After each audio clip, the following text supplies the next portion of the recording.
Hello बच्चों, welcome to बायोमेंटिस classes online. स्वागत है आपका क्रैश सीरीज में।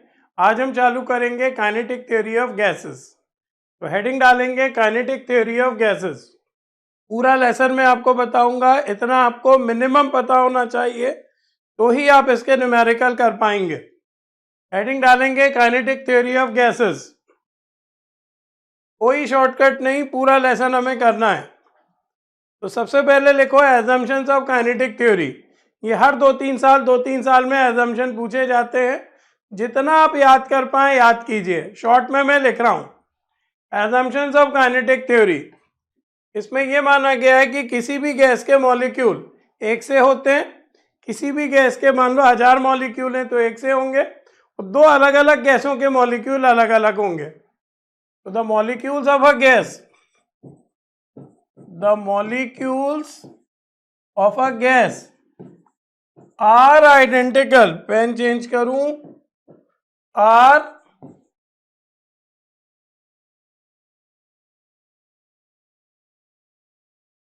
identical। The molecules of a gas are identical as regard their shape and mass, as regard their shape and mass। Black से लिख के देखता हूं। The molecules of a gas are identical as regard their shape and mass। इसी में ही molecules of different gases are different। molecules of different gases are different। अलग अलग गैसों की बात करें तो उनके मॉलिक्यूल्स अलग अलग होंगे। Molecules of different gases are different. क्या लिखा? The molecules of a gas are identical as regard their shape and mass. आगे क्या लिखा? Molecules of different gases are different. अब सवाल उठता है गैस के मॉलिक्यूल होते कैसे हैं? रिजिड, इलास्टिक और स्मूथ स्फीयर्स। गैस के मॉलिक्यूल्स कैसे होते हैं? याद रखो, गैस मॉलिक्यूल्स कैसे होते हैं? Rigid, elastic and smooth spheres. Gas के मॉलिक्यूल्स कैसे होते हैं? याद रखिए, रिजिड, इलास्टिक और स्मूथ स्फीयर्स। गैस के मॉलिक्यूल्स कैसे होते हैं? याद रखिए, रिजिड, इलास्टिक और स्मूथ स्फीयर्स। आगे याद रखो, number of molecules per unit volume. Number of molecules per unit volume ये हमेशा कांस्टेंट रहता है थ्रू आउट द गैस, पूरी गैस में constant through out the gas. क्या है अगला assumption? Number of molecules per unit volume ये कांस्टेंट रहता है। ब्रैकेट में लिख लो throughout the gas. Number of molecules per unit volume लिखते लिखते याद हो जाना चाहिए। पहला क्या लिखा है? Molecules of a gas are identical as regard their shape and mass. आगे क्या लिखा है? Molecules of different gases are different. दूसरा क्या लिखा है? गैस मॉलिक्यूल कैसे बिहेव करते हैं? रिजिड, इलास्टिक और स्मूथ स्फीयर्स। अगला क्या लिखा है? Number of molecules per unit volume क्या रहता है? कांस्टेंट रहता है थ्रू आउट द गैस। अगला, जो गैस के मॉलिक्यूल रहते हैं ये हमेशा मोशन में रहते हैं, कभी रुके हुए नहीं रहते। ये किस डायरेक्शन में मूव करते हैं? ये सारी डायरेक्शन में मूव करते हैं। ये किस वेलोसिटी से मूव करते हैं? ये सारी वेलोसिटी से मूव करते हैं। कोई धीमा भी होगा, कोई तेज भी होगा। तो मॉलिक्यूल्स हमेशा मोशन में रहते हैं। ये किस डायरेक्शन में मूव करते हैं? सारी डायरेक्शन में मूव करते हैं। किस वेलोसिटी से मूव करते हैं? सारी वेलोसिटी से मूव करते हैं। लिखिए शॉर्ट में, the molecules are in a state of, या the molecules of a gas are in a state of continuous random motion। continuous random motion। इसी में they move with all possible velocities, with all possible velocities in all possible directions. क्या लिखा है? The molecules of a gas are in a state of continuous random motion, they move with all possible velocities in all possible directions. Molecule क्या रहते हैं? हमेशा motion में रहते हैं। ये किस डायरेक्शन में मूव करते हैं? सारी। और किस वेलोसिटी से मूव करते हैं? सारी।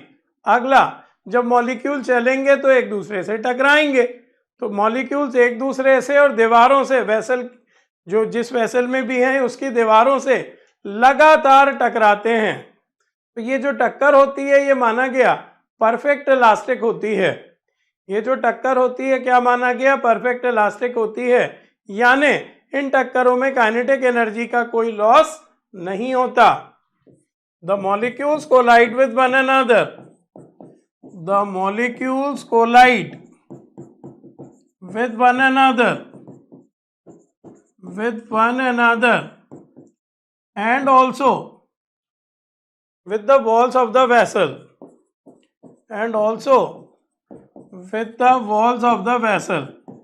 मॉलिक्यूल क्या करेंगे? चलेंगे तो एक दूसरे से और वेसल की दीवारों से टकराएंगे। These collisions are perfectly elastic। ये कोलिजन कैसी होंगी? Perfectly elastic. That is there is no loss of kinetic energy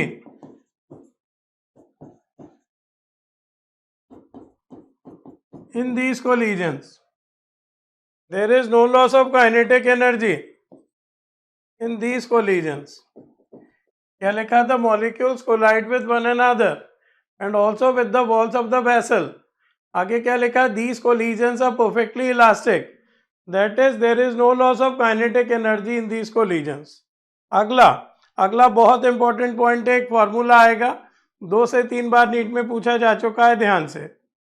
दो टक्करों के बीच में मॉलिक्यूल जितना भी डिस्टेंस कवर करता है वो कहलाता है मीन फ्री पाथ। वो कहलाता है मीन फ्री पाथ। इसे लिखते हैं लैम्डा से। So the distance covered by a molecule, the distance covered by a molecule between two successive collisions, between two successive, पूछा गया पॉइंट है, ध्यान से, collisions is called mean free path। क्या कहलाता है? Mean free path.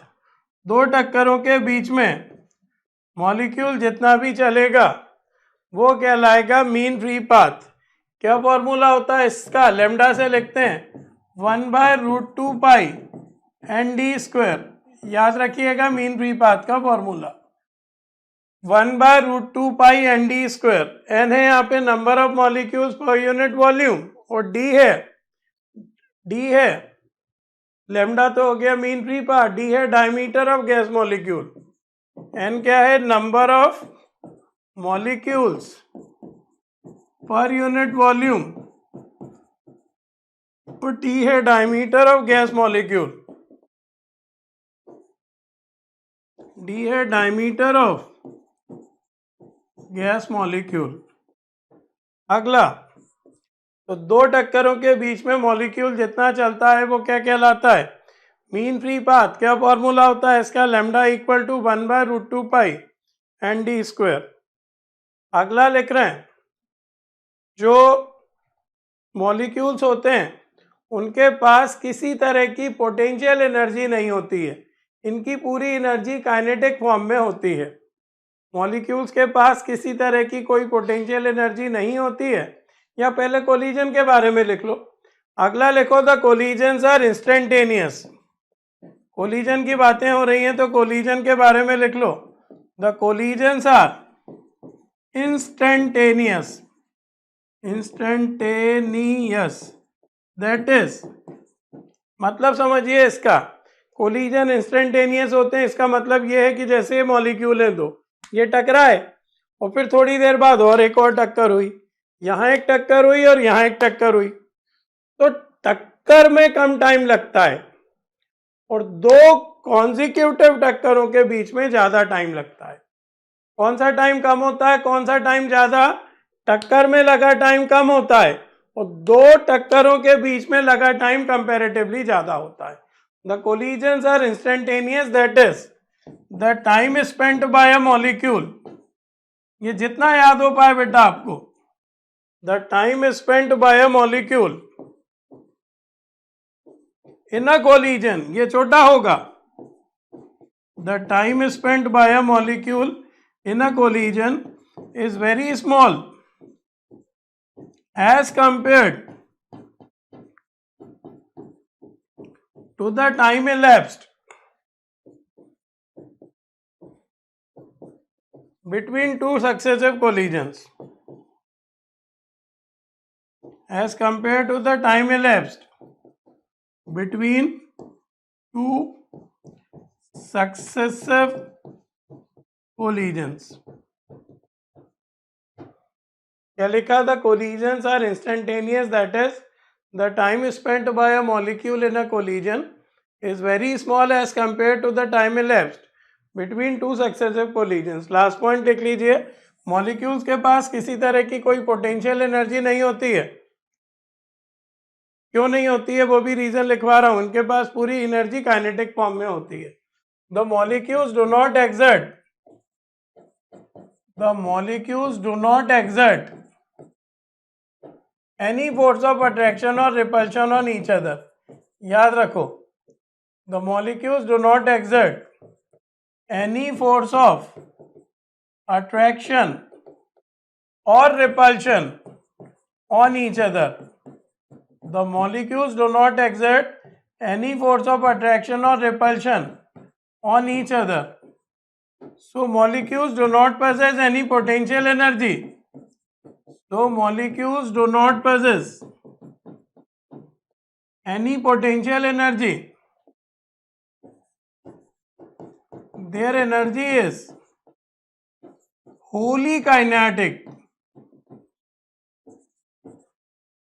Their energy is wholly kinetic. तो ये एक बार पढ़ लीजिएगा, कई कई पॉइंट कई कई बार नीट में पूछे गए हैं, ध्यान से। पहला क्या लिखा है? Molecule of a gas are identical as regard their shape and mass. आगे क्या लिखा है? Molecules of different gases are different. अब सवाल उठता है गैस मॉलिक्यूल होते कैसे हैं? रिजिड, इलास्टिक और smooth spheres. Number of molecules per unit volume क्या होता है? कांस्टेंट होता है थ्रू आउट द गैस। अगला क्या लिखा है? जो मॉलिक्यूल्स होते हैं वो लगातार चलेंगे, किस डायरेक्शन में चलेंगे? सारी डायरेक्शन में। और किस वेलोसिटी से चलेंगे? सारी वेलोसिटी से। अब चलेंगे तो टकराएंगे, किससे? एक दूसरे से और दीवारों से। तो ये टक्कर परफेक्ट इलास्टिक होगी, यानी इन टक्करों में काइनेटिक एनर्जी का कोई लॉस नहीं होगा। ये टक्कर परफेक्ट इलास्टिक होगी, यानी इन टक्करों में काइनेटिक एनर्जी का कोई लॉस नहीं होगा।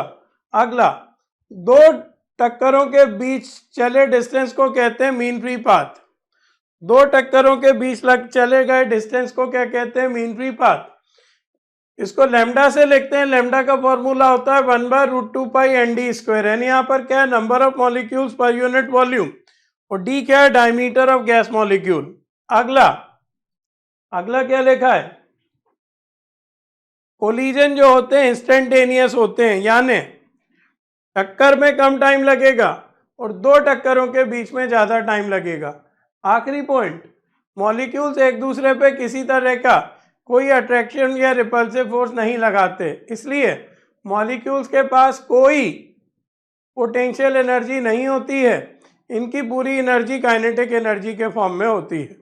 मॉलिक्यूल्स के पास किसी भी तरह की कोई पोटेंशियल एनर्जी नहीं होती, इनकी पूरी एनर्जी काइनेटिक फॉर्म में होती है। क्लियर है? चलिए आगे बढ़ते हैं। Expression for gas pressure, gas के प्रेशर के लिए एक्सप्रेशन फॉर गैस प्रेशर ये होता है PV बराबर 1/3 mc²। Expression for gas pressure कितना होता है? PV बराबर 1/3 mc²। PV बराबर, ये काइनेटिक थ्योरी का मेन फॉर्मूला है। तो P कहलाता है pressure of a gas V कहलाता है volume of a gas, M कहलाता है molecular mass of a gas,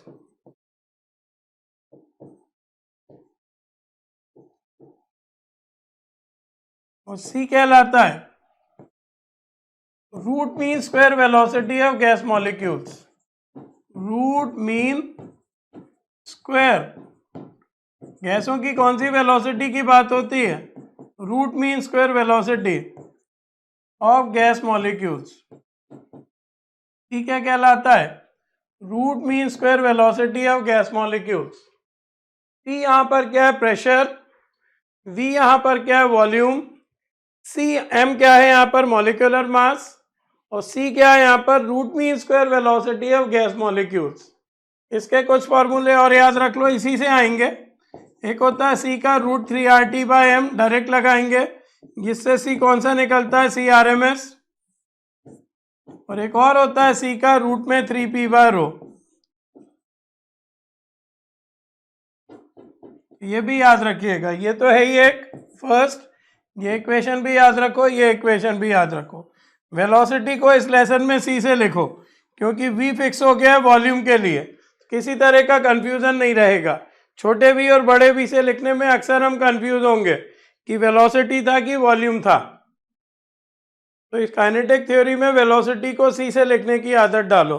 जल्दी से आपके बोर्ड के सामने 3 फॉर्मूले लिखे, याद करो। PV equal to 1/3 mc²। C कहलाता है root mean square velocity of gas molecules. इसके 2 फॉर्मूले अलग से याद कर लो, रूट में 3RT/m या रूट में 3P/ρ। नोट कीजिए। चलिए, नोट कर लिया, आगे बढ़िए। हेडिंग डालो RMS average and most probable speed. RMS average and most probable speed. CRMS तो मैंने अभी बताया आपको क्या रटना है, रूट में 3RT/m। एक होती है एवरेज, ये होती है रूट में 8RT/πm, ये होती है एवरेज स्पीड। और एक होती है मोस्ट प्रोबेबल, इसको लिख देते हैं MC/MP से, मोस्ट प्रोबेबल। ये होती है रूट में 2RT/m। RMS स्पीड क्या होती है? रूट में 3RT/m। एवरेज स्पीड क्या होती है? रूट में 8RT/πm। और मोस्ट प्रोबेबल स्पीड क्या होती है? रूट में 2RT/m। रूट में क्या होती है? 2RT/m।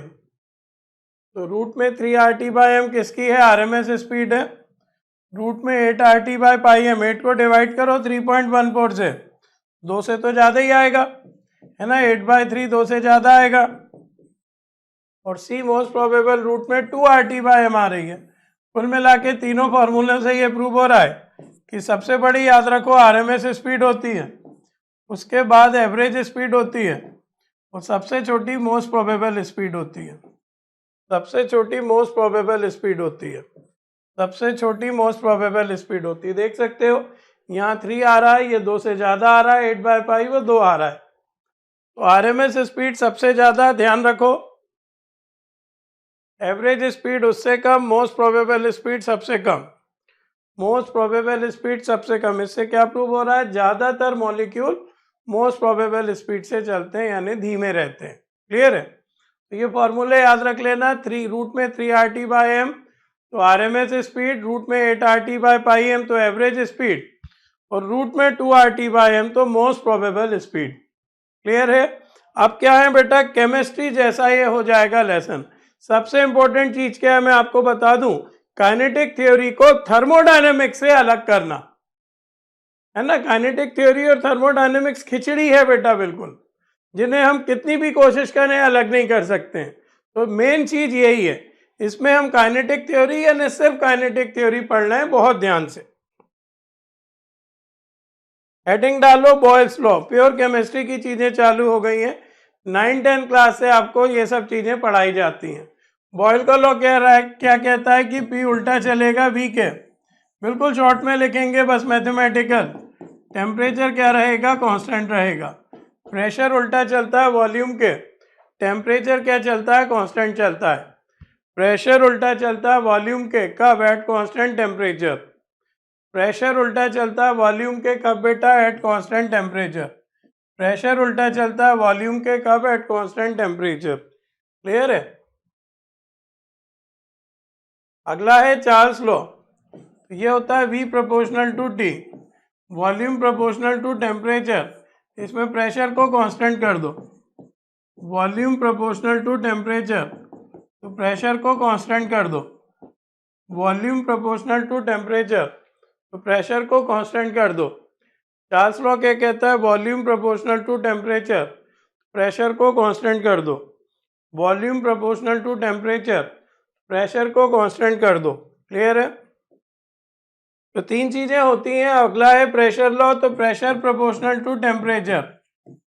प्रेशर लॉ क्या होता है, pressure proportional to temperature, volume को कांस्टेंट कर दो, वॉल्यूम को कांस्टेंट कर दो। देख लेते हैं एक बार तीनों लॉ, जल्दी जल्दी बोलिए। बॉयल का लॉ क्या कहता है कि प्रेशर उल्टा चलेगा वॉल्यूम के एट कांस्टेंट टेम्परेचर। बॉयल का लॉ क्या कहता है कि प्रेशर उल्टा चलेगा वॉल्यूम के एट कांस्टेंट टेम्परेचर। चार्ल्स का लॉ क्या कहता है कि वॉल्यूम प्रोपोर्शनल होगा टेम्परेचर के एट कांस्टेंट प्रेशर। चार्ल्स का लॉ क्या कहता है कि वॉल्यूम प्रोपोर्शनल होगा टेम्परेचर के एट कांस्टेंट प्रेशर। अगला है प्रेशर का लॉ क्या कहता है कि प्रेशर प्रोपोर्शनल टू होगा टेम्परेचर के एट कांस्टेंट वॉल्यूम। प्रेशर का लॉ क्या कहता है कि प्रेशर प्रोपोर्शनल होगा टेम्परेचर के एट कांस्टेंट वॉल्यूम। प्रेशर का लॉ क्या कहता है कि प्रेशर प्रोपोर्शनल होगा टेम्परेचर के एट कांस्टेंट वॉल्यूम। क्लियर है। अगला लिखिए गैस इक्वेशन, बहुत इंपॉर्टेंट है। जिस तरह से मैं आपको बता रहा हूँ आपका काफ़ी सारा मोल कंसेप्ट बच जाएगा रटने को। जो भी मैं गैस इक्वेशन बता रहा हूँ मैं ही बताता हूँ, ये किसी बुक की चीज़ मैं नहीं बता रहा हूँ, इसे आपको ध्यान रखना है।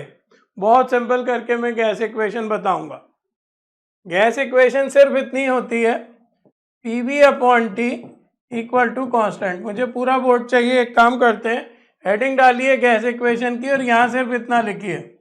गैस इक्वेशन क्या होती है, PV/T। मतलब मान लीजिए तीनों चीज़ें बदल रही हो। बॉयल के लॉ में क्या होता था, टेम्परेचर कांस्टेंट होता था। चार्ल्स के लॉ में क्या होता था, प्रेशर कांस्टेंट होता था। प्रेशर के लॉ में क्या होता था, वॉल्यूम कांस्टेंट होती थी। मान लो तीनों चीज़ें बदल रही हैं, तो तीनों चीज़ें जब बदलेंगी तो गैस इक्वेशन लगेगी। तीनों चीज़ें जब बदलेंगी तब गैस इक्वेशन लगेगी। तीनों पैरामीटर्स बदलेंगे, प्रेशर भी, वॉल्यूम भी, टेम्परेचर भी, तब गैस इक्वेशन लगेगी। क्लियर है। अब गैस इक्वेशन को हमें पढ़ना है डेप्थ में। इसके लिए मुझे चाहिए पूरा बोर्ड। मैंने लिखा PV/T इक्वल टू कांस्टेंट। बहुत ध्यान से, पहले भी बता चुका हूं, जिनका पहली बार हो रहा है वो ध्यान से देखिए।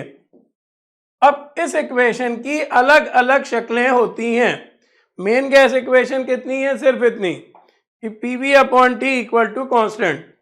मेन गैस इक्वेशन कितनी है, सिर्फ इतनी कि PV/T इक्वल टू कांस्टेंट। अब इस इक्वेशन की अलग अलग शक्लें कैसी होती हैं देखो।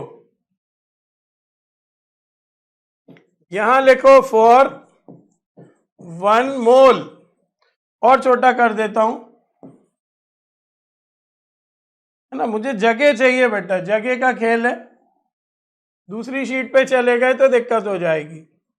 पहला केस है for 1 mole of a gas, for 1 mole of gas. पहला कब लगाना है, यह है case 1, for 1 mole of a gas. फिर हमें देखना है second case, for 1 molecule of a gas. और फिर हमें देखना है तीसरा और आखिरी case, for 1 gram of a gas. यही मोल कंसेप्ट है। कभी आपको गैस की क्वांटिटी किस में दी जाएगी, मोल में। कभी आपको गैस की क्वांटिटी किस में दी जाएगी, मॉलिक्यूल में। और कभी आपको गैस की क्वांटिटी किस में दी जाएगी, ग्राम में। ये सारे फॉर्मूले किस किस के लिए, 1 मोल, 1 मॉलिक्यूल, 1 ग्राम के लिए। अगर n मोल है तो इंटू n हो जाएगा, n मॉलिक्यूल है तो इंटू n हो जाएगा, n ग्राम ऑफ गैस है तो इंटू n हो जाएगा। ये सारे फॉर्मूले किसके लिए? एक के लिए हैं। तो for 1 mole of gas PV upon T equal to हो जाता है R, PV upon T equal to हो जाता है आर, या इसी को लिखते हैं PV equal to R T. ये तो 1 मोल के लिए है, n मोल्स होंगे तो क्या हो जाता है? PV equal to N R T, है ना, पता ही होगा आपको। 1 मोल के लिए कांस्टेंट क्या लगा? आर, तो फॉर्मूला क्या हो गया? PV equal to R T, N moles होंगे तो PV equal to N R T. 1 mole की बात करें तो PV equal to R T, 1 mole की बात करें तो PV equal to R T. R कहलाता है यूनिवर्सल गैस कांस्टेंट, आर कहलाता है यूनिवर्सल गैस कांस्टेंट। वैल्यू बोलो इसकी 8.31 जूल पर मोल पर केल्विन, या लगभग 2 कैलोरी पर मोल पर केल्विन, या लगभग 0.082, कितनी? 0.082 लीटर इंटू एटमॉस्फेयर पर मोल पर केल्विन। लेकिन आर की बातें कब? जब गैस को 1 मोल में लिया हो। आर की बातें कब करते हैं? जब गैस कितनी ली हो? 1 मोल ली हो। 1 मोल के लिए हो गया PV equal to R T, और एन मोल्स के लिए हो गया PV equal to N R T. तो आर की वैल्यू बोलो 8.31 जूल पर मोल पर केल्विन, या लगभग 2 कैलोरी पर मोल पर केल्विन, या लगभग 0.082 लीटर एटमॉस्फेयर पर मोल पर केल्विन। कितना कितना? 8.31 जूल पर मोल पर केल्विन, 2 कैलोरी पर मोल पर केल्विन, 0.082 लीटर एटमॉस्फेयर पर मोल पर केल्विन। अब अगर हमने एक मॉलिक्यूल ले लिया गैस का हमने क्या किया? एक मॉलिक्यूल ले लिया, तो PV upon T equal to आ जाएगा के। गैस का अगर हमने एक मॉलिक्यूल ले लिया तो PV upon T equal to क्या आ जाएगा? के। फिर आर नहीं लगाना। गैस अगर एन मॉलिक्यूल दिए हो या एक मॉलिक्यूल दिया हो तो आर की बजाय के लगाएंगे। तो इसी को हम लिखेंगे PV equal to K T. PV equal to R T कब होता है? जब 1 मोल हो और एक मॉलिक्यूल हो तो पीवी इक्वल टू क्या होता है? के टी होता है। एक मॉलिक्यूल हो तो पीवी इक्वल टू क्या होता है? के टी होता है। एक मॉलिक्यूल हो तो पीवी इक्वल टू क्या होता है? के टी होता है। के कहलाता है बोल्ट्जमैन कांस्टेंट, BOLTZMANN। बहुत ध्यान से नोट्स बनाओ। ये होता है universal gas constant upon Avogadro's number. Boltzmann constant कैसे निकलता है? यूनिवर्सल गैस कांस्टेंट को डिवाइड करते हैं एवोगैड्रोस नंबर, यानी R/N। मैं इसका स्पेस ले रहा हूं थोड़ा, है ना, थर्ड वाले का स्पेस ले रहा हूं मैं। बहुत ध्यान से नोट्स बनाना। R की वैल्यू क्या होती है? 8.31, और N की वैल्यू क्या होती है? 6.023 इंटू 10⁻23। R/N की बात कब होती है मुझे बताओ? जब गैस मॉलिक्यूल में दिया हो। तो बोल्ट्जमैन कांस्टेंट की वैल्यू आ जाती है 1.38 इंटू 10⁻23 जूल पर मोल पर केल्विन। बोल्ट्जमैन कांस्टेंट की वैल्यू क्या आ जाती है? याद करेंगे 1.38 इंटू 10⁻23 जूल पर मोल पर केल्विन। 1.38 इंटू 10⁻23 जूल पर मोल पर केल्विन। लास्ट है फॉर 1 ग्राम ऑफ गैस। ये मैं ऊपर से लिखना चालू करता हूं जिससे मुझे स्पेस मिले। तीसरा और आखिरी केस क्या है? For 1 gram of gas, for 1 gram of gas, gas या तो हमें मोल में देंगे या मॉलिक्यूल में देंगे या ग्राम में देंगे। तो मोल में दिया हो तो बात करो आर की, मॉलिक्यूल में दिया हो तो बात करो के की, और ग्राम की बात तो अभी कर रहे हैं।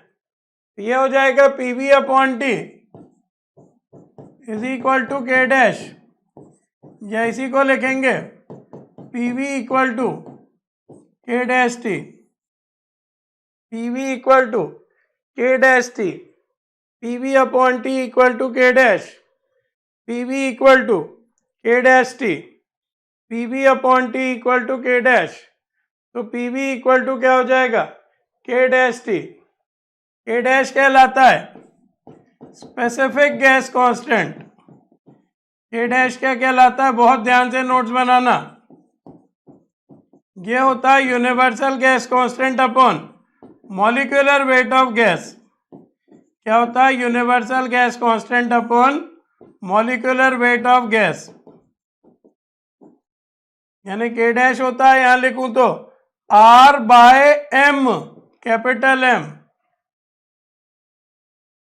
और 1 ग्राम क्या लिखना है हमें, पीवी अपॉन टी। बहुत ध्यान से बेटा, गैस इक्वेशन पूरा लेसन इसी में छुपा है। यह हमें बता रहा है कि गैस अगर मोल में दी हो तो आर की बात करो, मॉलिक्यूल में दी हो तो के की बात करो, और ग्राम में दिया हो तो के डैश की बात करो। के डैश क्या होता है, specific gas constant R upon M. अब ध्यान से सुनना, हर गैस का मॉलिक्यूलर वेट अलग अलग होता है, तो हर गैस के लिए के डैश की वैल्यू अलग अलग आएगी। हर गैस का मॉलिक्यूलर वेट क्या होता है, अलग अलग होता है, तो हर गैस के लिए के डैश की वैल्यू अलग अलग आएगी। तो इसकी वैल्यू फिक्स नहीं होती है। पूरी काइनेटिक थ्योरी इसमें छुपी है, जो स्लाइड आपके सामने है। गैस इक्वेशन केवल क्या कहती है कि PV upon T equal to constant. Gas equation क्या कहती है कि PV upon T equal to constant. एक मोल लिया है तो कांस्टेंट लगेगा आर, तो फॉर्मूला हो जाएगा PV equal to R T. एक मॉलिक्यूल लिया है तो कांस्टेंट लगेगा के, तो पीवी इक्वल टू हो जाएगा के टी। एक ग्राम लिया है तो कांस्टेंट लगेगा के डैश, तो पीवी इक्वल टू हो जाएगा के डैश टी। आर क्या लाएगा, यूनिवर्सल गैस कांस्टेंट। वैल्यू बोलेंगे 8.31 जूल पर मोल पर केल्विन, 2 कैलोरी पर मोल पर केल्विन, 0.082 लीटर एटमॉस्फेयर पर मोल पर केल्विन। याद कीजिए बेटा चीजों को। बोल्ट्जमैन कांस्टेंट क्या होता है, R by N. Universal gas constant upon Avogadro's number. Universal gas constant is 8.31, Avogadro number is 6.023 into 10 की पावर 23। आंसर आ गया 1.38 इंटू 10 की पावर माइनस 23 जूल पर मोल पर केल्विन। फिर हमने गैस को लिया 1 ग्राम, तो कांस्टेंट लगा के डैश। के डैश क्या होता है, आर बाय एम। आर यानी यूनिवर्सल गैस कांस्टेंट, एम यानी molecular weight of a gas. लिख लीजिएगा जगह हो तो। It's value is different for different gases. के डैश की बात जहां पर है वहां लिख लीजिएगा, इसकी वैल्यू हर गैस के लिए अलग अलग होती है। It's value is different for different gases. के डैश के बारे में लिख लीजिएगा, it's value is different for different gases. के डैश के बारे में लिख लीजिएगा, it's value is different for different gases. Clear है? चलिए आगे बढ़ते हैं। बहुत इंपॉर्टेंट स्लाइड है, जितने अच्छे से याद कर पाओ इसे याद करो। अगला है Graham's law of diffusion. Graham के डिफ्यूजन का लॉ ये कहता है कि रेट ऑफ डिफ्यूजन जो है वो उल्टा चलता है root density. Rate of diffusion यानी फैलना। कोई भी चीज जैसे पेट्रोल होता है, ये हल्का होता है, हल्का होता है यानी इसकी डेंसिटी कम होती है, तो इसकी स्मेल ज्यादा तेजी से फैलती है। क्या लिखते हैं, at constant pressure, at constant pressure, constant pressure पे करना है हमें, rate of diffusion of a gas, rate of diffusion of a gas ये उल्टा चलेगा square root of density of gas.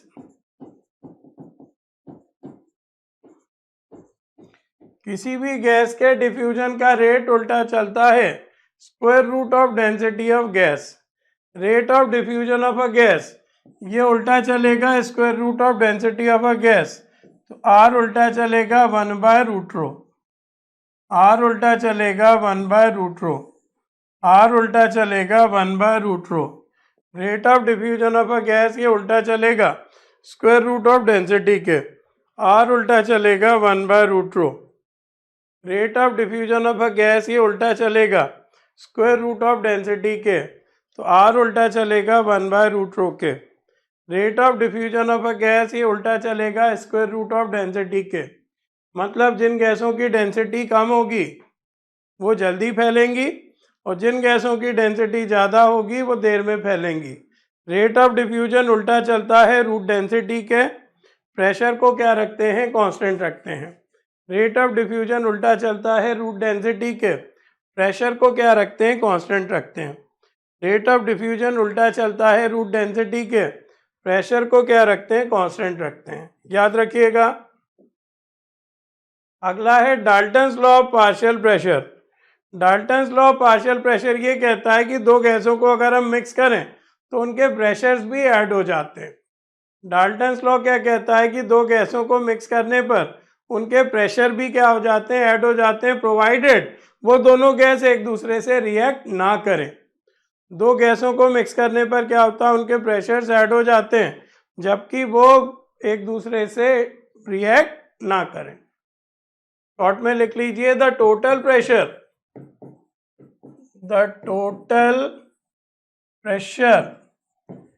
exerted by mixture of gases or vapors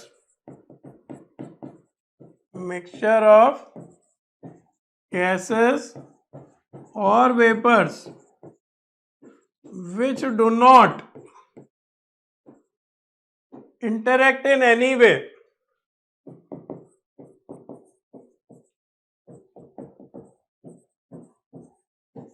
is equal to sum of their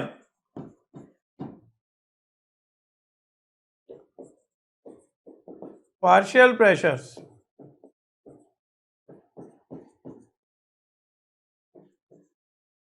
P equals to क्या, P1 plus P2 plus P3 plus dot dot dot. खूब सारी गैसें mix कर दी तो उनका pressure भी add हो गया। खूब सारी गैसों को एक ही वेसल में मिक्स कर दिया तो उनका प्रेशर भी ऐड हो गया। शर्त क्या है कि गैसें नॉन रिएक्टिव हों। खूब सारी गैसों को हमने एक वेसल में मिक्स कर दिया तो उनका प्रेशर ऐड हो गया। खूब सारी गैसों को हमने एक वेसल में मिक्स कर दिया तो उनका प्रेशर ऐड हो गया। वर्ड्स में क्या लिखा, the total pressure exerted by mixture of gases or vapors which do not interact in any way is equal to sum of their partial pressures। The total pressure exerted by mixture of gases or vapors which do not interact in any way is equal to sum of their partial pressures। The total pressure exerted by mixture of gases or vapors which do not interact in any way is equal to sum of their partial pressures। Clear है, clear है। चलिए आगे बढ़ते हैं। Degree of freedom, एक और law कर लो, इससे पहले हेडिंग नहीं डली है। Dalton's law of partial pressure के बाद एवोगैड्रोस लॉ। एवोगैड्रो लॉ ये कहता है, ये सब केमिस्ट्री के बेसिक लॉ हैं। 7 लॉ होते हैं। 7 लॉ कैसे, बॉयल का लॉ, चार्ल का लॉ, प्रेशर का लॉ, गैस इक्वेशन, डाल्टन का लॉ और ग्राहम का लॉ और एक ये 7वां लॉ एवोगैड्रोस लॉ। तो 7 लिखिए है ना, 6 नहीं 7 करिए। एवोगैड्रो का लॉ बिल्कुल आसान है। दो अलग अलग गैसेस लो और इनके प्रेशर भी सेम कर दो, वॉल्यूम भी सेम कर दो, टेम्परेचर भी सेम कर दो, तीनों पैरामीटर सेम कर दो, प्रेशर भी, टेम्परेचर भी, वॉल्यूम भी। तो आप देखोगे कि इनके नंबर ऑफ मॉलिक्यूल्स भी सेम हो जाएंगे। आप क्या देखोगे, इनके नंबर ऑफ मॉलिक्यूल्स भी सेम हो जाएंगे। तो एवोगैड्रो लॉ क्या कहता है, equal volume of all gases, equal volume of, तीनों चीजें सेम करना है तो वॉल्यूम तो सेम कर दी, at same temperature and pressure. तो ये देखो प्रेशर टेम्परेचर भी सेम हो गया, at same pressure and temperature, equal volume of all gases at same temperature and pressure contain equal number of molecules।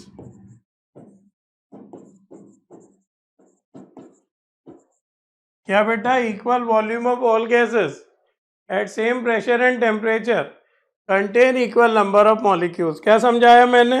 दो अलग अलग गैसेस लो, उनकी तीनों चीज़ें सेम कर दो, प्रेशर भी, टेम्परेचर भी, वॉल्यूम भी। क्या देखोगे कि उनके नंबर ऑफ मॉलिक्यूल्स भी सेम है। दो अलग अलग गैसेस लो, उनकी तीनों चीज़ें सेम कर दो। तीनों चीज़ें यानी कौन कौन? प्रेशर, टेम्परेचर, वॉल्यूम, तीनों चीज़ें। क्या देखोगे? उनके नंबर ऑफ मॉलिक्यूल्स भी सेम है। Equal volume of all gases at same temperature and pressure contain equal number of molecules. Equal volume of all gases at same temperature and pressure contain equal number of molecules. याद रहेगा? तो ये सातों law खत्म हो गए। कौन कौन से होते हैं पता है ना? बॉयल का लॉ, चार्ल्स का लॉ, प्रेशर का लॉ, गैस इक्वेशन, डाल्टन का लॉ, ग्राहम का लॉ, एवोगैड्रो का लॉ। ये सात होते हैं बेसिक लॉ केमिस्ट्री और फिजिक्स में। तो ये सातों मैंने आपको लिखवा दिए, Boyle's law, Charles law, pressure law, gas equation, Dalton's law, Graham's law, Avogadro का लॉ। क्लियर है? अब टॉपिक चेंज हो जाता है degree of freedom. Degree of freedom, degree of freedom की कई सारी डेफिनेशंस हैं। ये कह सकते हो कि यहाँ से थर्मोडायनेमिक्स से मिक्सिंग चालू हो जाती है। तो कहिए मैं थर्मोडायनेमिक्स में इसे फिर से समझाऊं। थर्मोडायनेमिक्स में मैं इसे फिर से समझाऊंगा। कितने रास्तों पर चलकर हम अपनी स्थिति को बदल सकते हैं, ये कहलाती है हमारी डिग्री ऑफ फ्रीडम। कितने रास्तों पर चलकर, जैसे मैं ऐसे चल सकता हूँ एक्स एक्सिस के अलोंग, वाई एक्सिस के अलोंग, जेड एक्सिस के अलोंग तो नहीं चल सकता, उड़ नहीं सकता मैं। तो मेरी डिग्री ऑफ फ्रीडम 2 हो गई अगर मैं ज़मीन पे खड़ा हूँ तो कितने रास्तों पर चलकर हम अपनी पोजीशन को बदल सकते हैं, वो हमारी डिग्री ऑफ फ्रीडम। अगली भी इसी से मिलती जुलती है। कितने रास्तों पर चलकर हम एनर्जी को गेन कर सकते हैं, वो हमारी डिग्री ऑफ फ्रीडम। एक और चीज, कितने कोऑर्डिनेट्स हमारी स्थिति को बता सकते हैं। आपने 10th क्लास में पढ़ा होगा बेटा, किसी भी पॉइंट के 2 कोऑर्डिनेट होते हैं, एक्स और वाई। और 12th क्लास में आके पढ़ा कि उसी चीज के 3 कोऑर्डिनेट हो जाते हैं, एक्स, वाई और जेड। तो किसी भी सिस्टम को दिखाने के लिए, किसी भी सिस्टम की पोजीशन को दिखाने के लिए हमें जितने कोऑर्डिनेट्स की जरूरत पड़ती है, वो कहलाती है हमारी डिग्री ऑफ फ्रीडम। कितने रास्तों पर चलकर हम अपनी स्थिति को बदल सकते हैं। Total number of ways by which the position of a system में चेंज।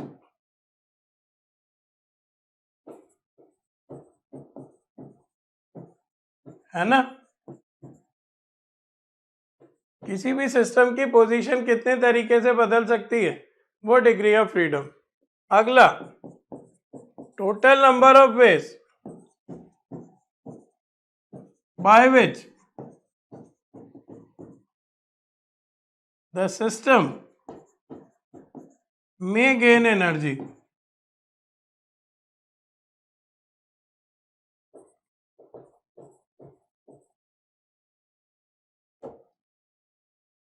कितने रास्तों पर चलकर सिस्टम एनर्जी को गेन कर सकता है। Last, total coordinates required, total coordinates required to specify the system,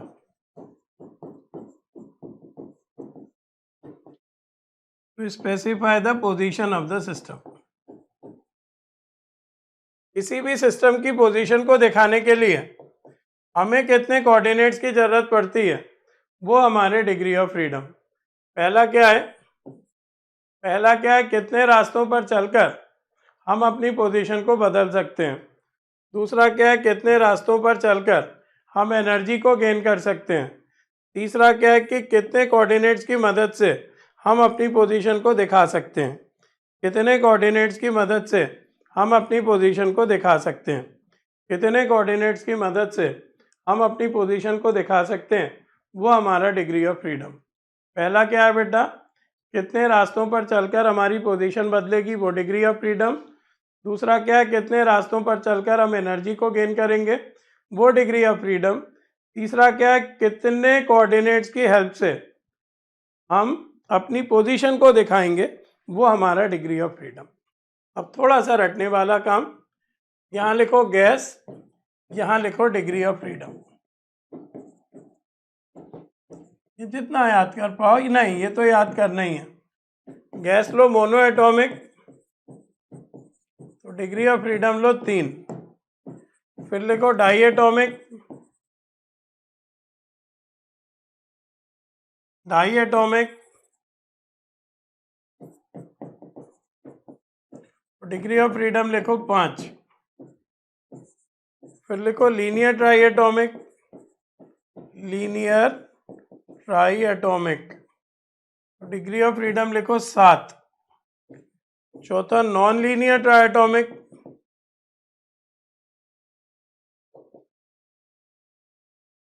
degree of freedom लिखो 6। ये याद कर लेना बेटा। मोनोएटॉमिक गैस के कितने डिग्री ऑफ फ्रीडम होते हैं? 3। डाईएटॉमिक गैस के कितने डिग्री ऑफ फ्रीडम होते हैं? 5। लीनियर ट्राइएटॉमिक गैस के कितने डिग्री ऑफ फ्रीडम होते हैं? 7। यहाँ से थर्मोडायनेमिक्स मिक्स होनी चालू हो जाती है ना। ये जो भी पोर्शन है ये थर्मोडायनेमिक्स में पढ़ाया जाना चाहिए, लेकिन अब काइनेटिक थ्योरी में दिया है तो मैं भी आपको काइनेटिक थ्योरी में बता रहा हूँ। मोनोएटॉमिक गैस के degree of freedom 3, diatomic gas के degree of freedom 5, linear triatomic gas के degree of freedom 7, non linear triatomic gas के डिग्री ऑफ फ्रीडम 6। एक स्टार बना के पॉइंट लिख लेना। एट अ टेम्परेचर ऑफ, बहुत important point, at a temperature of 500 kelvin और अबव, अगर हम गैस को गर्म कर दें तो diatomic gas molecule possess, diatomic gas molecule जो है possess 2 additional degrees of freedom. याद रखना बेटा, वाइब्रेशनल एनर्जीज भी आ जाती हैं। 2 additional degrees of freedom.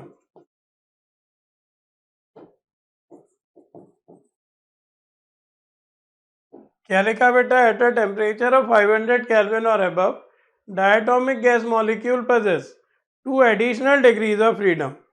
At a temperature of 500 kelvin और अबव, 500 केल्विन या उसके ऊपर के टेम्परेचर पे डायटोमिक गैस मॉलिक्यूल का 2 एडिशनल डिग्री ऑफ फ्रीडम आ जाएगा। 500 केल्विन या उसके ऊपर डायटोमिक गैस मॉलिक्यूल का 2 एडिशनल डिग्री ऑफ फ्रीडम आ जाएगा, ध्यान रखिएगा। क्या होते हैं डिग्री ऑफ फ्रीडम? मैंने आपको वो समझाया, और कौन सी गैस के कितने डिग्री ऑफ फ्रीडम होते हैं वो मैंने आपको समझाया। कितने रास्तों पर चलकर हम एनर्जी को गेन कर सकते हैं वो डिग्री ऑफ फ्रीडम, कितने रास्तों पर चलकर हम अपनी पोजीशन बदल सकते हैं वो डिग्री ऑफ फ्रीडम, कितने कोऑर्डिनेट्स की मदद से हम अपनी स्थिति को दिखा सकते हैं वो degree of freedom. Monoatomic 3, diatomic 5, linear triatomic 7, non linear triatomic 6। 500 kelvin या उसके ऊपर की बात करें तो डायटोमिक गैस मॉलिक्यूल में 2 एडिशनल डिग्रीज ऑफ फ्रीडम आ जाते हैं। 500 केल्विन या उसके ऊपर की बात करें तो डायटोमिक गैस मॉलिक्यूल में 2 एडिशनल डिग्रीज ऑफ फ्रीडम आ जाते हैं। 500 केल्विन या उसके ऊपर की बात करें तो डायटोमिक गैस मॉलिक्यूल में 2 एडिशनल डिग्रीज ऑफ फ्रीडम आ जाते हैं। क्लियर है? चलिए आगे बढ़ते हैं। Maxwell law of equipartition of energy. Maxwell ने ये कहा, लॉ हेडिंग डाल लीजिएगा, Maxwell law of equipartition of energy. बहुत ध्यान से पहले मैं समझा देता हूँ फिर आपको लिखवाता हूँ। मैक्सवेल ने ये कहा कि किसी भी गैस को अगर आप एनर्जी दे रहे हो तो उस एनर्जी के वेरियस अलग अलग इक्वल टुकड़े हो जाते हैं amongst its various degrees of freedom. यानी सरल भाषा में, मोनोएटॉमिक गैस को अगर आपने एनर्जी दी तो उस एनर्जी के 3 टुकड़े हो जाएंगे, 3 बराबर टुकड़े। जितने डिग्री ऑफ फ्रीडम होते हैं ना उतने टुकड़ों में एनर्जी बढ़ जाती है। डायटोमिक गैस को अगर आपने एनर्जी दी तो उस एनर्जी के 5 इक्वल टुकड़े हो जाएंगे। लीनियर डायटोमिक गैस को आपने एनर्जी दी तो उसके 7 इक्वल टुकड़े हो जाएंगे। और नॉन लीनियर डायटोमिक गैस को आपने एनर्जी दी तो उसके 6 इक्वल टुकड़े हो जाएंगे। पहले तो ये लिखते हैं, मैक्सवेल ने ये कहा, the energy of the system, the energy of the system, बहुत important law, is equally distributed, is equally distributed amongst various degrees of freedom. क्या लिखा? The energy of the system is equally distributed amongst various degrees of freedom. क्या लिखा बेटा? The energy of the system is equally distributed amongst various degrees of freedom. अब ध्यान से सुनना, हर degree of freedom से, हर डिग्री ऑफ फ्रीडम से हर मॉलिक्यूल से जुड़ी एनर्जी की वैल्यू हाफ kT होती है। ये इनने नियम दिया। के यहाँ पर बोल्ट्जमैन कांस्टेंट है और टी यहाँ पर एब्सोल्यूट टेम्परेचर है। हर डिग्री ऑफ फ्रीडम से हर मॉलिक्यूल से जुड़ी एनर्जी की वैल्यू हाफ kT होती है। याद कीजिए, हर डिग्री ऑफ फ्रीडम से हर मॉलिक्यूल से जुड़ी एनर्जी की वैल्यू हाफ kT होती है। हर डिग्री ऑफ फ्रीडम से हर मॉलिक्यूल से जुड़ी एनर्जी की वैल्यू हाफ kT होती है। इक्वल टुकड़े तो हो गए, इंपॉर्टेंट टाइम लिख रहा हूं। And the energy associated, and the energy associated with each degree of freedom, each degree of freedom per molecule is half kT. And the ये लॉ दिया मेन इन्होंने, मैं अंडरलाइन कर रहा हूं। And the energy associated with each degree of freedom per molecule is half kT। हर degree of freedom से हर मॉलिक्यूल से जुड़ी एनर्जी हाफ kT होती है।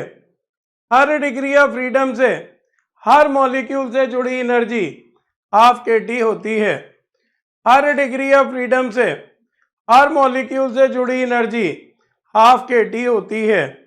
हर डिग्री ऑफ फ्रीडम से हर मॉलिक्यूल से जुड़ी एनर्जी हाफ kT होती है। यहाँ K क्या है आप जानते हो, बोल्ट्जमैन कांस्टेंट।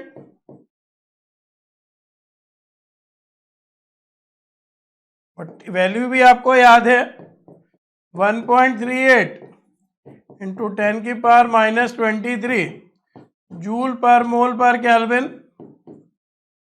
और टी क्या है? Absolute temperature of a gas. T क्या है? Absolute temperature of a gas. A क्या है यहाँ पे? Boltzmann constant. और टी क्या है? Absolute temperature of a gas. के क्या है यहाँ पे? Boltzmann constant. और टी क्या है यहाँ पर? Absolute temperature of a gas. A क्या है यहाँ पे? Boltzmann constant. और टी यहाँ पर क्या है? Absolute temperature of a gas. क्या कहा मैक्सवेल ने? याद रहेगा, हम जितनी भी एनर्जी देते हैं किसी गैस को तो वो एनर्जी इक्वली बढ़ जाती है उसके जितने डिग्री ऑफ फ्रीडम होते हैं। और हर डिग्री ऑफ फ्रीडम से हर मॉलिक्यूल से जुड़ी एनर्जी की वैल्यू क्या होती है? हाफ kT होती है। यहाँ के क्या है? बोल्ट्जमैन कांस्टेंट है। और टी क्या है? एब्सोल्यूट टेम्परेचर है। यहाँ के क्या है? बोल्ट्जमैन कांस्टेंट है। और टी क्या है? एब्सोल्यूट टेम्परेचर है। क्लियर है? चलिए आगे बढ़ते हैं। Specific heat of a gas under adiabatic condition. ये सब थोड़ा सा थर्मोडायनेमिक्स का पार्ट है लेकिन दिया काइनेटिक थ्योरी में। एक फार्मूला हम पढ़ के आ रहे हैं, पहले तो लिखो for an adiabatic process. For an adiabatic process heat supply कितनी होती है? हीट सप्लाइड को अगर हम Q से लिखें तो ये 0 होती है। एडियाबैटिक प्रोसेस ही उसे कहते हैं जिसमें हीट एक्सचेंज ना हो। एडियाबैटिक प्रोसेस ही उसे कहते हैं जिसमें हीट एक्सचेंज ना हो। एडियाबैटिक प्रोसेस ही उसे कहते हैं जिसमें हीट एक्सचेंज ना हो। अब होता क्या है? Q बराबर होता है ms डेल्टा T। S निकालना है मुझे, स्पेसिफिक हीट। S बराबर हो जाएगा Q by m delta T। Q तो 0 है तो 0 बाय m डेल्टा T तो आ गई 0। तो याद रखो, किसी भी गैस की स्पेसिफिक हीट एडियाबैटिक कंडीशन में 0 होती है। अभी तक किसी सॉलिड और लिक्विड की स्पेसिफिक हीट 0 नहीं आई थी। अभी तक किसी भी सॉलिड या लिक्विड की स्पेसिफिक हीट 0 नहीं आई थी, लेकिन गैस की स्पेसिफिक हीट 0 हो सकती है एडियाबैटिक प्रोसेस में। लेकिन गैस की स्पेसिफिक हीट 0 हो सकती है एडियाबैटिक प्रोसेस में। लेकिन गैस की स्पेसिफिक हीट 0 हो सकती है एडियाबैटिक प्रोसेस में। तो एडियाबैटिक प्रोसेस में किसी भी गैस की स्पेसिफिक हीट 0 होती है, ध्यान रखिएगा। ये एक बड़े क्वेश्चन की तैयारी हो रही है। अगला लिखिए, specific heat of a gas under isothermal conditions. Specific heat of a gas under isothermal conditions. Specific heat of a gas under isothermal conditions. तो आइसोथर्मल प्रोसेस कैसे कहते हैं? जिसमें टेम्परेचर कांस्टेंट हो, या इसी को लिख सकते हैं चेंज इन टेम्परेचर 0 हो। आइसोथर्मल प्रोसेस कैसे कहते हैं? जिसमें टेम्परेचर कांस्टेंट हो, टेम्परेचर कांस्टेंट हो या चेंज इन टेम्परेचर कितना हो, 0 हो। तो Q बराबर क्या होता है? ms delta T. S बराबर क्या होता है? Q upon m delta T. क्या हो जाएगा? Q अपॉन 0 क्या हो जाएगा? इनफाइनाइट। किसी भी चीज को 0 से डिवाइड करते हैं तो क्या आता है? इनफाइनाइट। तो याद रखो, आइसोथर्मल कंडीशंस में किसी भी गैस की स्पेसिफिक हीट कितनी होती है? इनफाइनाइट। आइसोथर्मल कंडीशंस में किसी भी गैस की स्पेसिफिक हीट कितनी होती है? इनफाइनाइट। एडियाबैटिक प्रोसेस में 0, आइसोथर्मल प्रोसेस में इनफाइनाइट। एडियाबैटिक प्रोसेस में 0, आइसोथर्मल प्रोसेस में इनफाइनाइट। क्लियर है? अब आगे बढ़ते हैं। अब लिखिए कंक्लूजन। इस पूरी कहानी सुनने से हमें क्या पता चला? हमें ये पता चला बेटा, जो सॉलिड और लिक्विड होते हैं ना, उनकी स्पेसिफिक हीट फिक्स होती है। जैसे वाटर की स्पेसिफिक हीट है, एसआई सिस्टम में बोलूं तो 4200 फिक्स है, या आइस की स्पेसिफिक हीट बोलूं तो 4200 की आधी यानी 2100 फिक्स है। सॉलिड की स्पेसिफिक हीट फिक्स होती है, लिक्विड की स्पेसिफिक हीट फिक्स होती है, लेकिन गैसों की स्पेसिफिक हीट फिक्स नहीं होती है, ये वेरी करती है। और वेरी भी कितना करती है? अभी प्रूफ किया, छोटी से छोटी 0 हो सकती है, बड़ी से बड़ी इनफाइनाइट हो सकती है, यानी कुछ भी हो सकती है। 100, 200, 1000, 1 लाख, 10 लाख, कुछ भी हो सकती है। इसकी छोटी लिमिट है 0 और बड़ी लिमिट है इनफाइनाइट। तो एडियाबैटिक प्रोसेस में स्पेसिफिक हीट कितनी आई? एस एडियाबैटिक कितनी आई थी गैस की एडियाबैटिक प्रोसेस में? 0। और एस आइसोथर्मल कितना आया था? अभी प्रूफ किया, इनफाइनाइट। तो इस पूरी कहानी से आपको क्या पता चला? Specific heat of a gas, specific heat of a gas varies, very करेगी कहां से कहां तक? From 0 to infinity. 0 से लेकर इंफिनिटी तक वेरी करेगी। किसी भी गैस की स्पेसिफिक हीट बदलती है, और थोड़ी बहुत नहीं बदलती। छोटी से छोटी 0 होती है और बड़ी से बड़ी इनफाइनाइट होती है। तो अब इससे कैसे बचें? मान लो किसी 4 बच्चे हैं, चारों को कोई एक्सपेरिमेंट करने को दिया कि इस गैस की स्पेसिफिक हीट निकाल के लाओ, और चारों के आंसर्स अलग अलग आ रहे हैं। वो चारों क्लेम करेंगे कि हम सही हैं, और टीचर को भी मानना पड़ेगा। क्यों? क्योंकि गैस की स्पेसिफिक हीट वेरी कर रही है। तो इससे बचने का ये तरीका निकाला गया कि गैस की, सॉलिड की स्पेसिफिक हीट निकाल रहे हो तो कैसे भी निकाल लो, लिक्विड की स्पेसिफिक हीट निकाल रहे हो कैसे भी निकाल लो, लेकिन जब गैस की बात करो तो उसकी स्पेसिफिक हीट कभी भी नहीं निकालो। या तो स्पेसिफिक हीट निकालो वॉल्यूम को कांस्टेंट करके और उसे नाम दो CV, और या स्पेसिफिक हीट निकालो प्रेशर को कांस्टेंट करके, उसे नाम दो CP।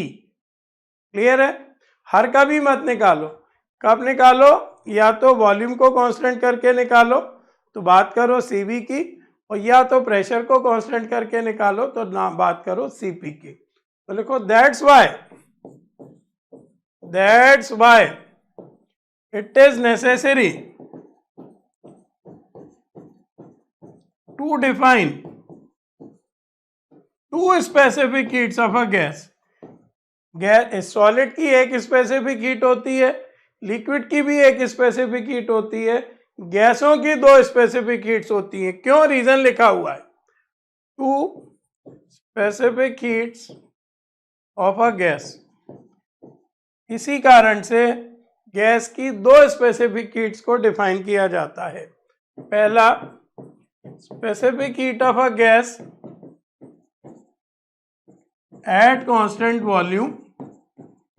हमें ये नहीं समझ में आता था कि जब एस है तो सीपी की बात क्यों हो रही है। इसे लिखा सीपी से। दूसरा लिखो specific heat of a gas at constant pressure, at constant pressure, इसे लिखो सीपी से। ठीक है, सीपी तो ठीक है, इनकी जरूरत ही क्यों पड़ी यहां से आपको पता होना चाहिए। गैस की स्पेसिफिक हीट एडियाबैटिक कंडीशन में 0 आई, आइसोथर्मल कंडीशन में इनफाइनाइट आई। इससे प्रूव हुआ कि गैस की स्पेसिफिक हीट वेरी करेगी, छोटी से छोटी 0 होगी, बड़ी से बड़ी इनफाइनाइट होगी। तो जरूरी हो गया गैस की दो स्पेसिफिक हीट डिफाइन करना। एक कांस्टेंट वॉल्यूम पे स्पेसिफिक हीट, इसे सीवी से लिखते हैं, बिल्कुल फ्लो में लेसन आपका याद होते जाना चाहिए। और एक कांस्टेंट प्रेशर पे स्पेसिफिक हीट, इसे सीपी से लिखते हैं। क्लियर है? इसलिए सीपी और सीवी की जरूरत पड़ी। अब लिखे सीपी और सीवी को डिफाइन करेंगे तो वही डेफिनेशन है जो स्पेसिफिक हीट की होती है। स्पेसिफिक हीट की क्या डेफिनेशन होती है? 1 ग्राम सब्सटेंस का टेम्परेचर 1 डिग्री सेल्सियस बढ़ाने के लिए जो हीट देते हैं। तो यहाँ भी वही लिखेंगे, बस सीवी है तो ये वर्ड लिख देंगे, एट कांस्टेंट वॉल्यूम। ये स्पेसिफिक हीट ही है, बाकी डेफिनेशन वही। It is the amount of heat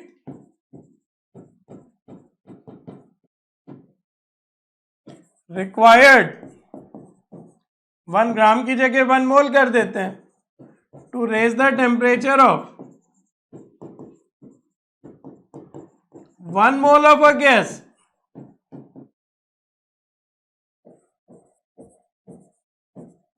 bye 1 kelvin. Same वही डेफिनेशन जो स्पेसिफिक हीट की होती है, बस फर्क कहाँ आया? कांस्टेंट वॉल्यूम लिखा शुरू में और 1 ग्राम की जगह 1 मोल आ गया, 1 सेंटीग्रेड की जगह 1 केल्विन आ गया।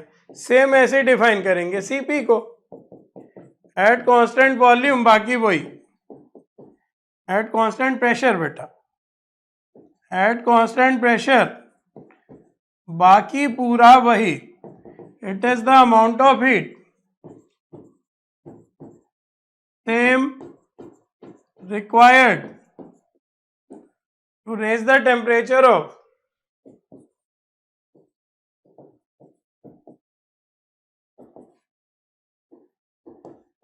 1 mole of a gas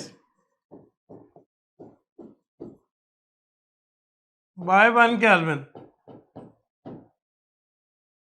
clear है? तो बस सी वी को डिफाइन कर रहे हो तो वॉल्यूम को कांस्टेंट कर दो, और सी पी को डिफाइन कर रहे हो तो प्रेशर को कांस्टेंट कर दो। सी वी को डिफाइन कर रहे हो तो वॉल्यूम को कांस्टेंट कर दो, बाकी वही डेफिनेशन जो स्पेसिफिक हीट की होती है। 1 ग्राम की जगह 1 मोल आ गया, 1 डिग्री सेल्सियस की जगह केल्विन आ गया। और सीपी को डिफाइन कर रहे हो तो प्रेशर को कांस्टेंट कर दो। तो सीपी और सीवी कुछ नहीं है, बस स्पेसिफिक हीट्स हैं। सीवी निकालते टाइम वॉल्यूम को कांस्टेंट रखा जाता है और सीपी निकालते टाइम प्रेशर को कांस्टेंट रखा जाता है। आगे बढ़ेंगे। Why Cp is greater than Cv? तो कांस्टेंट वॉल्यूम पे क्या होता है? ये सब थर्मोडायनेमिक्स है बेटा, जिसे काइनेटिक थ्योरी में आपको दिया गया है। At constant volume, amount of heat given to the gas. Constant volume करके गैस को अगर हीट दो, जैसे प्रेशर कुकर हम बंद कर देते हैं और हीट देते हैं, तो सिर्फ अंदर की एनर्जी बढ़ती है। At constant volume amount of heat given to the gas only increases, बाहर का काम नहीं होता। The internal energy of a gas,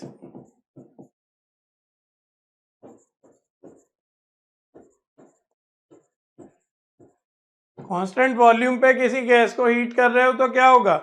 सिर्फ इंटरनल एनर्जी बढ़ेगी। फिर देखो eight constant pressure, constant pressure पे किसी गैस को हीट दे रहे हो तो क्या होगा? amount of heat given to the gas, amount of heat given to the gas increases internal energy as well as perform work. इसमें क्या होगा, इंटरनल एनर्जी भी बढ़ेगी, काम भी होगा. Amount of heat given to the gas increases internal energy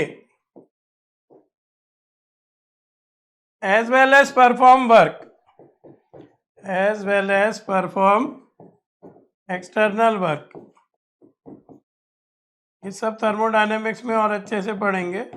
That's why याद रखो Cp बड़ा होता है Cv से. कांस्टेंट वॉल्यूम पे सिर्फ इंटरनल एनर्जी बढ़ती है, कांस्टेंट प्रेशर पे इंटरनल एनर्जी भी बढ़ती है, काम भी होता है. कांस्टेंट वॉल्यूम पे सिर्फ इंटरनल एनर्जी बढ़ती है, कांस्टेंट प्रेशर पे इंटरनल एनर्जी भी बढ़ती है, काम भी होता है. इसी कारण से Cp बड़ा है Cv से. कांस्टेंट वॉल्यूम पे सिर्फ इंटरनल एनर्जी बढ़ती है और कांस्टेंट प्रेशर पे इंटरनल एनर्जी भी बढ़ती है, काम भी होता है. कांस्टेंट वॉल्यूम पे सिर्फ इंटरनल एनर्जी बढ़ती है और कांस्टेंट प्रेशर पे इंटरनल एनर्जी भी बढ़ती है, काम भी होता है. इसी कारण से Cp बड़ा है Cv से. इसी कारण से Cp बड़ा है Cv से. इसी कारण से Cp बड़ा है Cv से. क्लियर है? आगे लिखो relation between Cp and Cv. ये कहलाता है मेयर्स रिलेशन. ये कहलाता है मेयर्स रिलेशन. तो Cp ये मोलर स्पेसिफिक हीट्स हैं. Cp minus Cv equal to होता है R. R यानी यूनिवर्सल गैस कांस्टेंट, या Cp माइनस Cv होता है R बाय जे. R कब होता है, जबकि Cp और Cv को वर्क की यूनिट्स यानी जूल में नापा गया हो. और R बाय जे कब होता है, जबकि Cp और Cv को हीट की यूनिट यानी कैलोरीज में नापा गया हो. तो ये कब लगेगा, when Cp and Cv are expressed in the units of work, are expressed in the units of work. और ये कब लगेगा, when Cp and Cv are expressed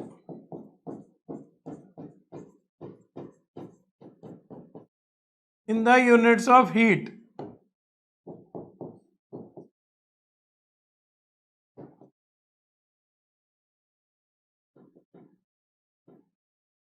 तो क्या होता है बेटा, Cp minus Cv equal to universal gas constant R.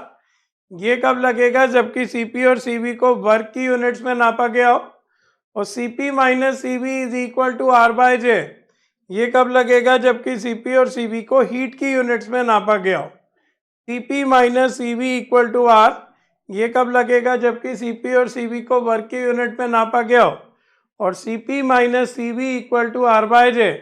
ये कब लगेगा, जबकि Cp और Cv को हीट की यूनिट में नापा गया हो. बहुत ध्यान से. और आगे बढ़ते हैं.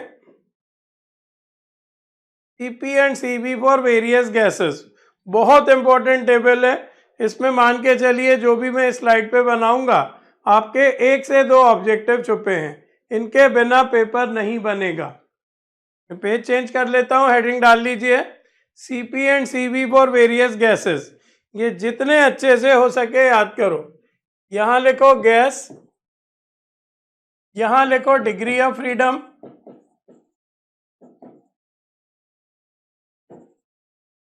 यहां लिखो Cv, यहां लिखो Cp और यहां लिखो गामा. गामा होता है adiabatic index. Adiabatic index gamma होता है, ये होता है Cp बाय Cv. यहां क्या लिखेंगे, गैस, यहां डिग्री ऑफ फ्रीडम, अगले टेबल में Cv, बहुत इंपॉर्टेंट टेबल, और अगले टेबल में Cp और फिर गामा. गामा यानी Cp बाय Cv. पहली गैस हमने ली mono atomic, degree of freedom 3, Cb 3r/2, Cp 5r/2, gamma 5/3।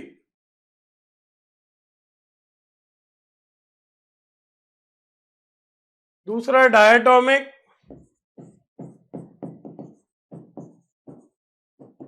Degree of freedom 5, 5r/2, 7r/2, 7/5। अच्छे से रटिएगा। तीसरा लिखो लीनियर ट्राइएटोमिक, लीनियर ट्राइएटोमिक 7, 7r/2, 9r/2, 9/7।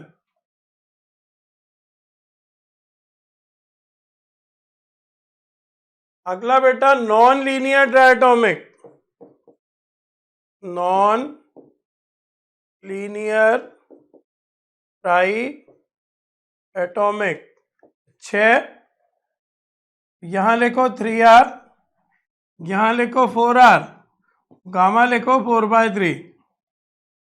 6 है तो 3r 4r 4/3। लास्ट लिखो poly atomic, poly atomic degree of freedom मानो n, यहां होगा nr/2, यहां होगा r + nr/2। गामा का फॉर्मूला होगा 1 + 2/n, n यहाँ पे डिग्री ऑफ फ्रीडम है। गामा का जनरल फॉर्मूला याद रखो 1 + 2/n, होल अपॉन n नहीं है, सिर्फ 2 के नीचे है n। गामा का जनरल फॉर्मूला याद रखो 1 + 2/n, n यहाँ डिग्री ऑफ फ्रीडम है। तो ये टेबल बहुत इंपॉर्टेंट है, ये 1 से 2 न्यूमेरिकल इस टेबल की हेल्प से होंगे, जल्दी से याद कीजिए। तो सीपीसीबी का आर्टिकल थर्मोडायनेमिक्स में होना चाहिए, लेकिन काइनेटिक थ्योरी में दिया रहता है, तो यहीं पढ़िए। मोनोएटॉमिक के डिग्री ऑफ फ्रीडम बोलो 3, 3r/2, 5r/2, 5/3। डायटोमिक के 5, 5r/2, 7r/2, 7/5। लीनियर ट्राइटोमिक के 7, 7r/2, 9r/2, 9/7। Non linear triatomic के 6 तो 3r, 4r और 4/3। पॉलीएटोमिक के n तो nr/2, r + nr/2 और गामा की फॉर्मूला 1 + 2/n, गामा का फॉर्मूला 1 + 2/n। क्लियर है? तो मेरे हिसाब से यहाँ कंप्लीट हो चुकी है। हाँ जी, तो ये आपकी कंप्लीट हुई काइनेटिक थ्योरी ऑफ गैसेस। जल्दी से याद कीजिए, अब हम इसके क्वेश्चंस करेंगे। क्लियर है?